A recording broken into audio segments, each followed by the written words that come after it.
Kemi njoftuar që herën tjetër që unë sonde do kisha sërish Kavon Serjanin, që kam të studio, faleminderit që jeni këtu. Faleminderit juve.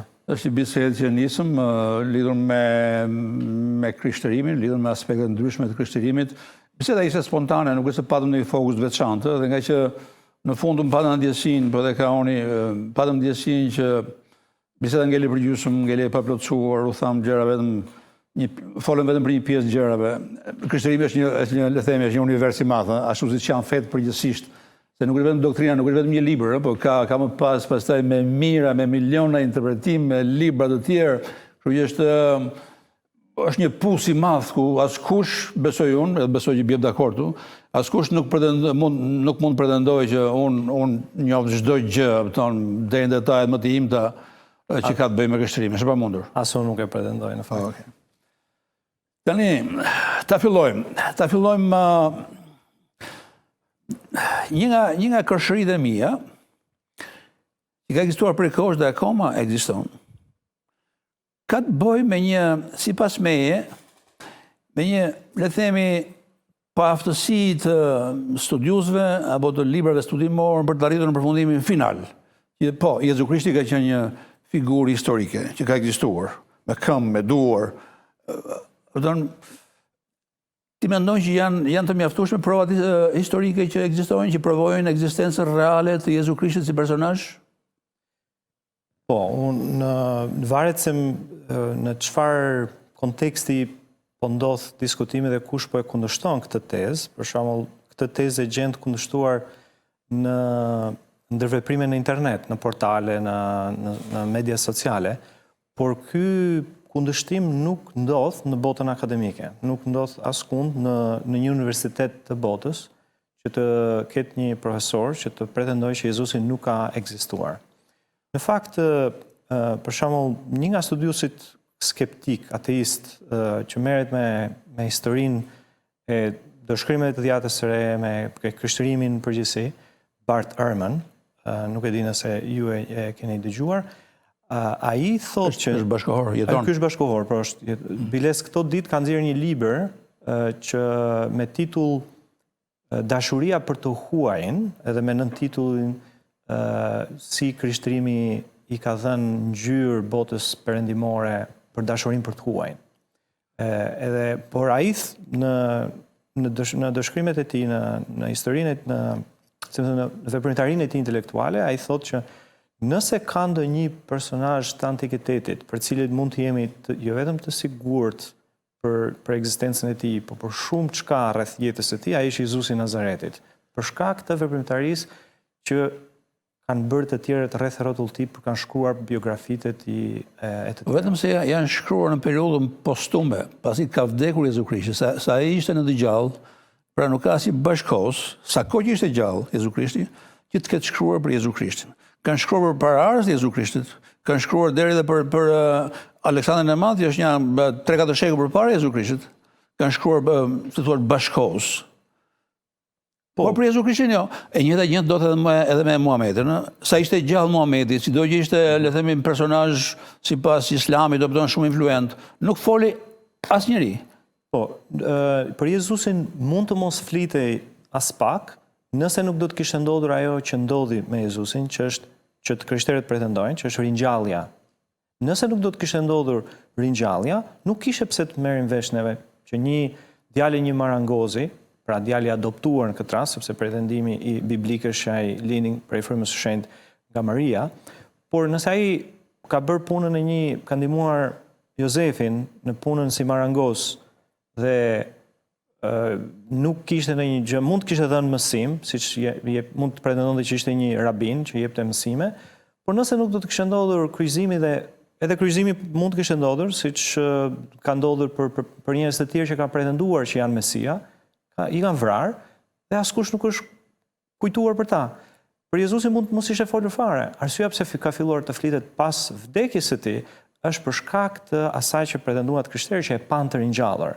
Kështu që jo vetëm që ka dëshmi të plota historike përveç tekstit biblik, por ato janë si thosh të pakundërshtueshme sepse janë thënë nga historian, si më thënë, të kalibrit lartë. Për shembull, unë kam me vete këtu një libër që është shkruar nga një historian, ne mund ta quajmë historian romak, pa ishte me komsi hebreje, Flavius Josephus, pra edhe emrin ja kanë vënë si romak, pa i kishte edhe një emër hebre.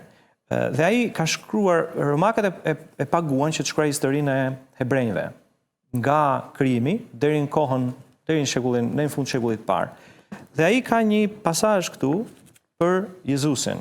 Pra, ai njeh si personazh historik. Mes të tjereve, për shembull, ai thotë që ka qenë Jezusi, thotë, një njeri mençur, ai sa mund të ta quajmë atë njeri të thjeshtë, sepse ai ishte një bërës mrekullish, ishte një mësues, mori të vërtetën, e jepte të vërtetën me kënaqësi, thotë, dhe shumë njerëz e ndiqnin atë, ishin hebrenj, ishin jo hebrenj, ai ishte Krishti, thotë, dhe Ponc Pilati me sugjerimin e krerëve fetar të tanë, thotë, e vuri në kryq, dhe njerëzit nuk e braktisën, thotë, sepse e pan atë të gjallë, dhe ky grupi njerëzve që e ndjekin atë të vazhdon të ekzistojnë në ditët e sotme. Dhe është interesante se ky përmend, çfarë detajesh përmend që ekzistoi. Kujt i referohet ky? Nuk i referohet askujt. Ky është për vllajën e Jezu Krishtit duket? Jo, këtu në këtë pasazh nuk flet për vllajën, po ka raste kur fletet, në raste të tjera që flet për vllajën, po ky flet me autoritetin e historianit që ka gjurmuar, dhe po të shikosh për shembull, ka njerëz që kanë bërë studimin lidhjen mes Jozefit dhe të këtij Jozefi dhe e nxjerrin që ishte një pasardhës me shumë gjas, një pasardhës, ishte nga një familje pasur dhe mund të ishte pasardhës direkt i njerëzve që ishin të përfshirë në arrestimin dhe në vrasjen e Jezusit, dhe i ka nga burimi dorës parë, si thosh dëshmit ky. Pra, janë një pjesë që pasazhin e Flavius Josephus e vën mbi Jezu Krishtin, e vën në diskutim. Ky është një pasazh Që vën diskutim. Po, dhe do ta them se ka një zhvillim shumë interesant. Ajo që vën në diskutim e quajnë falsifikuar si pasazh. Pjesën e ringjalljes vetëm. Pra thon, ai ka jo të gjithë pasazhin, por vetëm pjesën ku thot që u ringjall dhe e pan të ringjallur, se e thot në pozicioni jo besoj se ata thanë kështu që e pan të ringjallur, por ky e pretendon që u ringjall, pra e thot në një mënyrë sikur ky e beson vetë. Dhe këtë e ka vënë diskutim. Nuk është vënë në diskutim deri në vitet 80 të shekullit kaluar, por në vitet 80 një autor gjerman ka bërë një tezë, pra ka shkruar një libër që e vinte në diskutim këtë pjesën e dytë.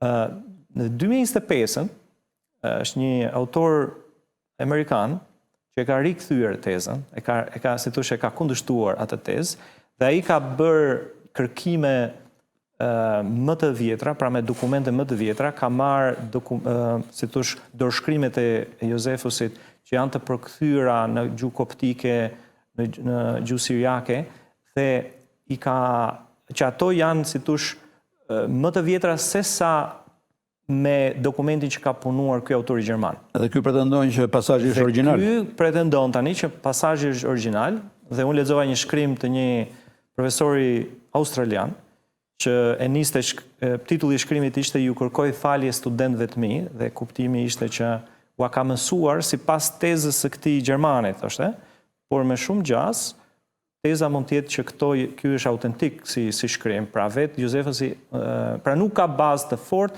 që të ketë pasur ndërhyrje nga të krishterët gjatë historisë, se ky ka qenë pretendimi i këtij autori gjerman. Pra edhe kjo është rikthyer, pra është hedhur poshtë si tezë, ose si thosh, është hapur debati prapë, se ju e dini në historiografi nuk mund t'i hedhësh tezat aq kollaj poshtë, pra duhet një kohë e tërë që të merren historianët e tjerë dhe t'i hulumtojnë këto fakte që ky sjell, dhe të gjendet një pranueshmëri akademike. Arsyeja ka që unë besoj historicitetin e Jezu Krishtit, e besoj që Jezu Krishti ka ekzistuar, jo te provat historike, sepse edhe Flavius Josephus e ka shkruar dhe një 60 vjet më pas. Po, 60-70 vite më vonë. Është çik vonë. Por me autoritetin e një historiani që vetë dhe gjurmon, ne mund të shkruaj, një historian mund të shkruaj sot historinë e para 100 viteve, por nuk do të thënë që nuk ka në dispozicion arkiva dhe dokumenta që s'mund të jetë i besueshëm. Pra, diskutimi bëhet me sa gjas ka ai që ketë rënë në dëshmi të vërteta. Ajo që ne diskutojmë këtu është kemi konfirmim të rrëfimeve biblike, pra edhe unë edhe rrëfimet biblike, pra tekstet biblike i marrë si histori, por kur gjejmë si Jozefusi që e konfirmojnë, e rritin besueshmërinë e tekstit biblik, por nuk është vetëm Jozefusi, është Taciti, një historian tjetër romak që e përmend Jezusin. Më vonë, pa i besoj referohet Jozefusit. Jo, asnjëherë. Të gjithë këto historianët, për shembull Plini i Riu, Taciti, Suetoniusi, është një historian tjetër, janë burime të pavarura. Pra, arsyeja pse këto konsiderohen si të dhëna për jetën e Jezusit, konsiderohen vetëm kur janë të pavarura, sepse nëse ka një mënyrë, dhe historianët kanë një mënyrë si ta identifikojnë nëse është e pavarur si burim apo ka marrë nga një i mëparshëm. Dhe asnjëri në këto historianë të dhjatës së re edhe të kohës sotme nuk pretendojnë që këta e kanë marrë nga njëri tjetri, sepse formulimi, detajet që japim, një detaj që jep Taciti nuk e jep Jozefusi. Po të ishte se e ka marrë nga njëri tjetri, do ta kishim pak a shumë si copy-paste. Pra kjo është një mënyrë për ta dalluar. Dhe apo për shembull ky Plini i Riu për shembull është një historian tjetër që e përmend Jezusin në korrespondencë me perandorin. Pra duke i dërguar letër perandorit, ai përmend se çfarë të bëj unë me këta që i besojnë këtij Krishtit që ndodhi dhe që vdiq në këtë kohë. Pra jep detaje që janë të pavarura dhe nuk janë në kohë kronologjike. Mua më shumë se sa këto prova që ti i quan historike, mua më bin mbi historicitetin e Jezu Krishtit, një vetë historie e kishës. Me njëherë, mbas vdekjes Jezu Krishtit, ne kemi një përhapje të hatashme, kemi njerëz që u bën martirë, dhe që shkuan drejt martirizimit, si thua, me gëzim, me ngazëllim. Kjo nuk besoj se mund të bëhej në emër të një zgjandre që mund të kishte parë në njërin, të një vizioni. Kjo më duket provë më e saktë se sa edhe këto martirizimet janë edhe gjëra të provuara historikisht. Njerëz u shpreh koka, megjithëse kanë qenë duke u prerë kokën apo duke i dorturuar dhe nuk e trajtonin besimin e tyre. Kjo për mua flet diçka më shumë se sa provat historike. Keni të drejtë. Për mendimin tim ajo gjë që ju thoni, pra martirizimi i krishterëve, tregojnë jo thjesht ekzistencën e Jezusit, në fakt tregon ringjalljen e tij. E rrit besueshmërinë në ringjalljen e tij, sepse këto njerëz pse po vdesin, pse po pranojnë të persekutohen deri në pikën që të vdesin dhe nuk tërhiqen nga pretendimi. Kush ishte pretendimi kryesor i tyre dhe duhet të themi se cila ishte arsyeja se pse po persekutoheshin. Arsyeja kryesore pse po persekutoheshin ishte sepse ata nuk pranonin që ta adhuronin perandorin romak si një nga perëndit e tjera. Pra ata ishin të lejuar të adhuronin perëndit e tjera, po duhet të adhuronin dhe perandorin romak. Dhe ata thoshin, ne do të adhurojmë vetëm Krishtin dhe asnjë tjetër. Dhe për këtë ata persekutoheshin. Tani, pse ata do pranojnë të vdesin nëse bindja e tyre nuk është e vërtet, pra nëse nuk ka gjasje tjetër vërtet. Vetmi arsye se ata janë të gatshëm të vdesin është sepse ata e kanë parë me sy. Pra ata nuk po vdesin për një ideologji, për shembull Kemal Stafa ka vdekur për një ideologji. Ka misionar budist që ka vdekur për një ideologji për pavarësimin nga India, për shembull, edhe për pacifizmin e tyre tregonin duke u martirizuar. Apo ka misionar të sotshëm të feve të tjera që mund të vdesin për një ideologji. Krishterët nuk kanë vdekur për një ideologji. Ata kanë vdekur për një pretendim, e kanë parë apo jo të gjallë? Mirë, numri atyre që kanë parë është i vogël. Ti ke pas martir pastaj sa duash edhe më pas, edhe 200 vjet më pas, 300 vjet më pas, derisa u bë feja krishtere, fe zyrtare perandorisë romake. Po, është e vërtet. Dhe ata martirët e mëvonshëm janë bazuar te sinqeriteti i martirizimit të këtyre të mëparshme. Pra, kur këta kanë pranuar persekutimin dhe të mos hiqnin dorë nga besimi, ata janë martirizuar. Këta të tjerët kanë thënë, sinqeriteti i tyre është kaq i lartë sa e paguajnë me jetën e tyre, atëherë edhe unë do ta besoj që është e vërtetë. Dhe është e vërtetë që nuk mund të themi që pra besueshmëria jon, besueshmëria ime sot nuk bazohet tek një martir i shekullit 11. Nëse në shekullin 11 ndoshta jo në hemisferën perëndimore, por ndoshta në zonat të tjera, në Azi apo në zonat e islamizuara mund të kishte martir. por besimi im sot bazohet tek martirizimi i këtyre që e pan që ishin brezi i parë. Ti e përjashton, unë mendimin e mia e kam edhe këtë, që do që besoj që nuk ka se si një mas ka që madhe, e themi njerëz që martirizuan, nuk mund të martirizoshin për një fiction. Mirë po nga atje, është një dukurie e njerëzve që janë të gatshëm të shplajnë trurit e tyre. Anglezët përdorin një term gaslighted, njerëz që janë gaslighted, që në emër të besimit të fortë që kanë, apo në emër të aftësisë që ka i tjetri, predikatori përballë tyre, për t'ia bindur njerëz, për t'ia bindur këtë, për t'ia shplar trurin, ai fillon edhe vend dyshim veten e vet edhe beson atë që i thuhet. Por mund të ndodhë edhe në shekullin e parë, njerëz që ishin me një IQ, le të themi, të ulët, të diskutueshme, të padalë, të palëçitur. Është një autor anglez, me që përmende anglisht, edhe shpirtor anglez quhet C.S. Lewis. Ai ka një term që thot chronological snobism, thot ai, ose snobism kronologjik. Snobizmi kronologjik është kur ne të mëvonshmit i konsiderojmë ata të mëhershmit si me IQ shumë të ulët. Por çfarë IQ-e të ulët i duhet një personit, për shembull si Jozefi, që të dinte... Jo, nuk them për Jozefin. Okej. Unë them për njerëz, po flasim për marangos, po flasim për peshkatar. Jozefi Marijes po thosha dhe una. Jozefi Marijes. Jozefi... Okej, po marangos, peshkatar, bujq. Po Jozefi e di si bëhen fëmijët, për shembull? E di si bëhen fëmijët. Edhe ai, që kemi një rast në Bibël ku Jozefi heziton ta marrë Marijen për grua, sepse ka mbetur shtatzan dhe nuk është ai. Ai e di si bëhen fëmijët, kështu që nuk është me IQ të vogël, pra ai vepron siç do vepronte njëri i sotëm.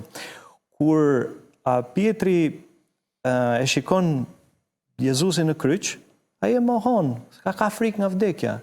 Ai nuk është me IQ të vogël, ai reagon siç do reagonte një person që mendonte se mësuesi i tij do ishte Mesia, e pa që e kryqëzuan, u friksua e u filloi të mbronte veten.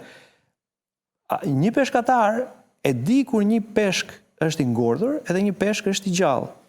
E din se ata varrosnin njerëz, atyre ju vdisni të dashur.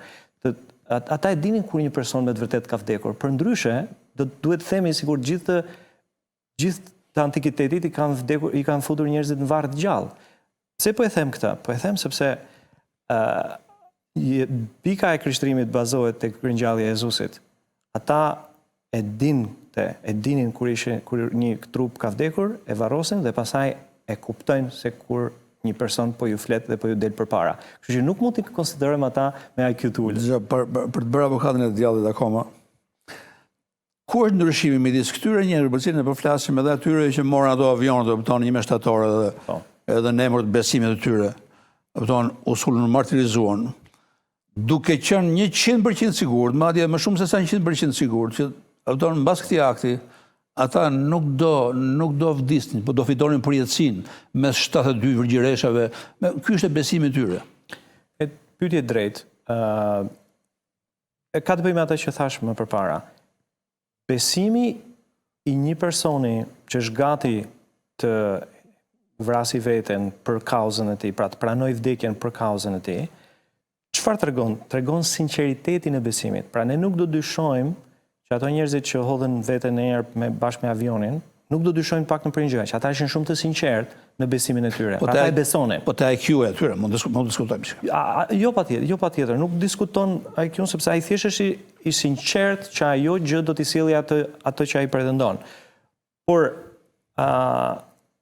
ku ndryshon besimi, ku ndryshon martirizimi i krishterit? I krishterit dëshmitar të Jezusit do ta kufizojë unë, jo i krishterit në çdo kohë. Martirizimi i Pietrit, apo i Palit, që janë emrat sigur që i dim që janë martirizuar për këtë kauzë, apo i Jamesit, i Jakobit, gjysmë vllajt i Jezusit, është sepse ata nuk po pranojnë të vetvriten për një besim, për një filozofi jete, për një person që i kanë dhënë fjalën.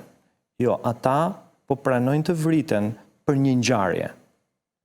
Pra, po të marrim jetën e Palit, jetën e Pjetrit përpara Krishtit, ata do të ishin skeptik.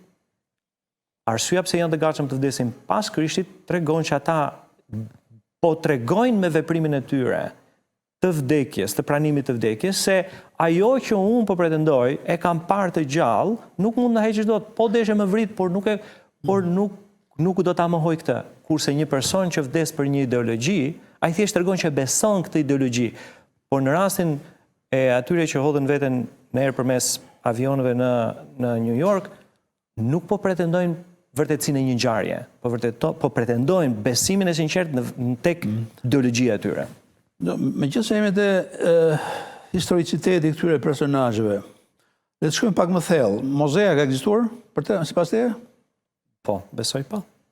Beson pse? Jo s'është me besim. Po, flasim për historicitet. po, Duhem prova. në rastin e Mojsiut, historiciteti jo biblik, do thoshe juve, pra do të ishin prova jo biblike. Ka ekzistuar si personazh real, ka marrë frymë në këtë dhe. Unë besoj që po. Unë nuk kam të njëjtën fuqi vërtetuese për Mojsiun siç kam për Jezusin. Ky është ndryshimi. Por në qoftë se unë arri të besoj, të vërtetoj që Jezusi ekzistoi, vdiq dhe u ringjall, dhe nëse kjo gjë, pra këtë kronologji ndjek unë, nëse kjo gjë është e vërtet, kjo ngjarje është e vërtet, ringjallja është e vërtet, Jezusi është Zoti i bërë njeri, siç tha ai se ishte. Nëse Jezusi është Zoti i bërë njeri siç tha ai se ishte, sepse ringjallja është e vërtet, Jezusi e afirmon Mojsiun si personazh historik.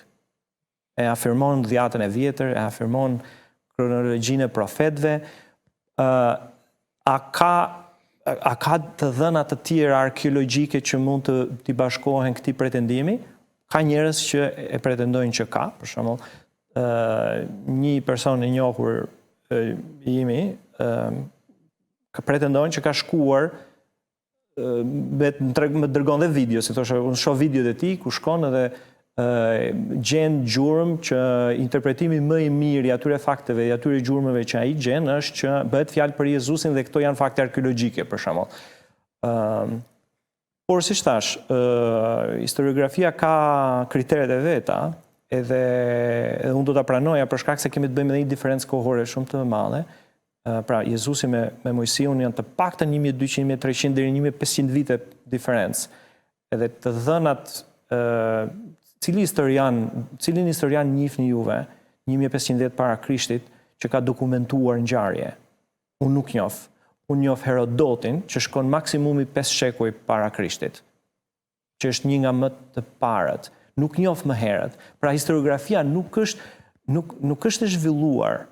Kupton, tani është tjetër situatë. Pra kemi fatin e mirë në rastin e përnesit krishterë që janë të dokumentuara sepse ka arritur historiografia deri në pikë sa të zhvillohen historianët edhe të kemi dokumente dhe kemi faktet të Jezusit jashtë Biblës. Dgjoj, siç e thash në fillim, kjo është një çështje shumë komplekse, do të nuk di nga ta kapësh për ta zhvilluar si bisedë. Ndalim pak te ungjit, ne u ndalëm në kaluar te ungjit. Disi po. Edhe u ndalëm te fakti që le themi nga gjithë opusi i ungjive që ekzistojnë në atë kohë, do të se nuk janë vetëm 4 ungjit që ekzistojnë, edhe që janë kështu, janë le të themi zyrtarisht të njohur. Po ka pas edhe ungjit të tjerë, edhe në një moment caktuar, le të themi qarqet ekleziastike të kohës zgjodhen vetëm 4. Po se mbi shkriteri zgjodhen tot 4 dhe mbi shkritere u skualifikuan ca të tjera, unë nuk besoj se ka pasur peer review në atë kohë dhe kriteret unë supozoj që ka qenë pak arbitrare. Kriteret që studiusit thonë sot që gjurmojnë, sepse nuk janë të shkruara diku, po arrin të kuptojnë nga mënyra se si u zhvilluan ngjarjet, janë një biografi e Jezusit do duhet të pranohet nëse është shkruar nga një person që ka qenë dishepull i afërt i tij, pra ka qenë ndjekës kur ai ka bërë ato vepra, ose që ka qenë një bashkëudhëtar ose një ndihmës i këtij personi nga rreth i ngushtë. Kjo është kriteri i parë. Kriteri i dytë ka të bëjë me sa pranueshmëri ka pasur tek kisha ajo biografi. Pra nëse e ka pranuar vetëm kisha e Korintit dhe asnjë tjetër nuk e pranonte, ajo nuk konsiderohej e kupton e kualifikueshme për të qenë fjalë e Zotit. Dhe tjetra, sa unitet ka në pretendimet e kësaj biografie me mësimin tjetër që njohim ne për Jezusin. Dhe këto janë, si thosh, kritere që nuk u ul Pietri dhe i shkroi, ose nuk u ul Pali dhe i shkroi. Këto janë kritere që zbulohen nga ata që i shohin nga kjo kohë, atë rrugëtim të Biblës. Dhe tani kur i krahason pasaj, i merr këto kritere dhe kur i krahason me njëri tjetrin biografit ose 4 ungjillit që ne kemi, i plotësojnë këto kritere. Kur i krahason pasaj me ungjillin e Thomait, për shembull, dini ju, besoj ju e dini, që tek ungjilli i Thomait, pikpamja që ka Jezusi për gruan është shumë e çuditshme. Ne folëm javën e kaluar për pikpamjen që ka Jezusi për gratë. I trajton me dinjitet, i mëson, i afron, janë mësimi i Palit për gratë është që burri dhe gruaja janë një në Krishtin, por tek ungjilli i Thomait, Jezusi, kemi një diskutim mes Pietrit dhe Jezusit, sipas ungjillit pretenduar të Thomait, sepse është një pseudo Thoma, ai thotë që çfarë do bëhet me këtë, domethënë si do shkoj kjo në parajs, kjo gruaja, dhe më duket se diskutimi aty është për Maria Magdalene. Edhe i thotë Jezusi që unë kam që në mënyrë që ajo të shkojë në parajs, unë do ta kthej atë në burr. Si të duket? Pra si të duket ky kuptim? Ju do thoni që është mizogjen ky kuptim i Jezusit tek Thomai, dhe të drejtë do keni, por nuk është ky kuptim që gjen për Jezusin. Pra kemi një konflikt të hapur të parimeve të etikës të Jezusit me, do të marr një shembull tjetër? Fakti që ti jep shumë vlerë dhe shumë rëndësi, dhe themi dëshmisë bashkëpunëtorë të Jezusit. Kjo edhe bën sens, po në të njëjtën kohë edhe nuk bën sens. Sigur mbas një 30 vjetësh të bëshin dy biografi për Sali Berish.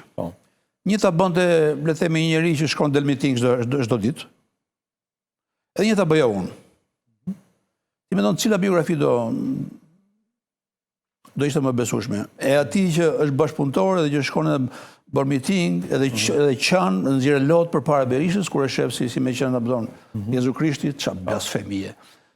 Apo biografia ime. E kuptoj, prirja do të ishte që biografia e dikujt që është jo i përfshirë emocionalisht me ta. Por unë do thosha, jo patjetër do të funksionojë kështu, jo patjetër ai që është kritik do të japi biografin më të saktë ose detajet më të sakta historike rreth jetës së një personi. Kështu që në rastin e dishepujve të Jezusit, kush pritej që ti dinte nëse Jezusi ishte në kanë dhe e ktheu ujin në verë apo jo?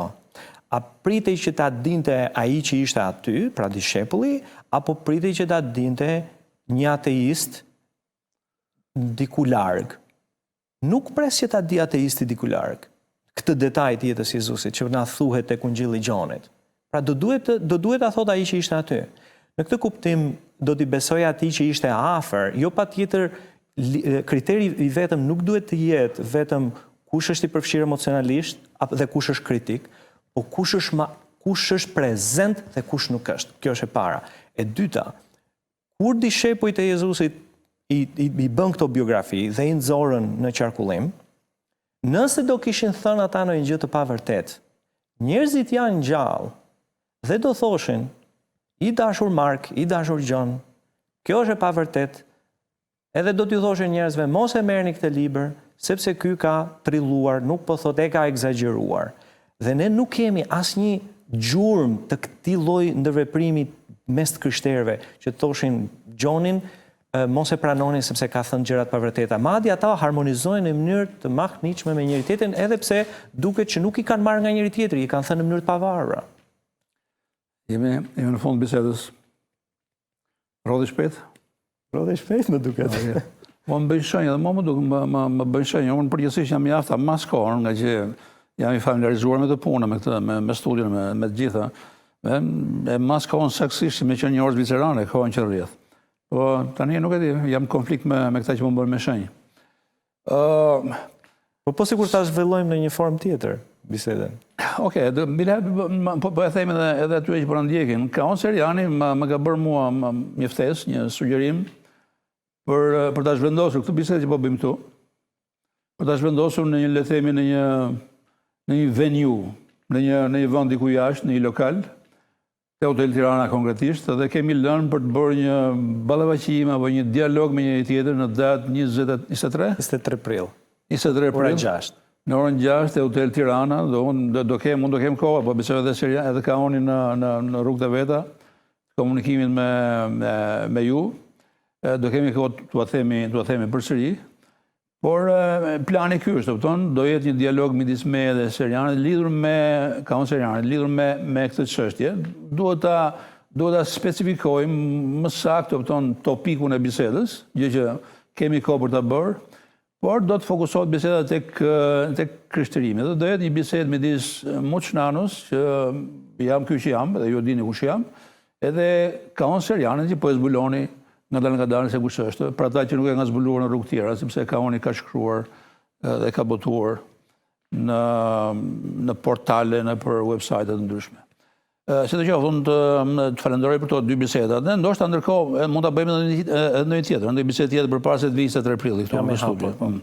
Shohim çik reagimin e publikut, si do jetë, edhe mbas së bisedës së dytë, dhe pastaj mbetemi në kontakt. Mirë atëherë, kjo është biseda që më patëm me Kaon Serianin. Me njërë pas publicitetit do t'jem me Kastriot Çipit.